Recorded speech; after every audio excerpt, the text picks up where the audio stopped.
how to invite people to follow your Facebook page. So right here I have my test Facebook page. So let's see how to invite people to like your page and connect with it. So first you have to go to your page. This is my page profile right here. On besides your dashboard, you can see there's three dots. Just tap on it. And from here you can see your page link. Tap on your page link. It will be copied to clipboard.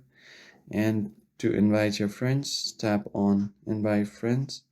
For this, you will have to switch to your other profile where you have friends, because if you don't have any contact on this page, you won't be able to send invitations. So you'll have to switch back to your main profile. So let's do that really quick. And from here, you can select all of your friends or choose your friends to send them invitations. So just tap on send invitations and tap on continue.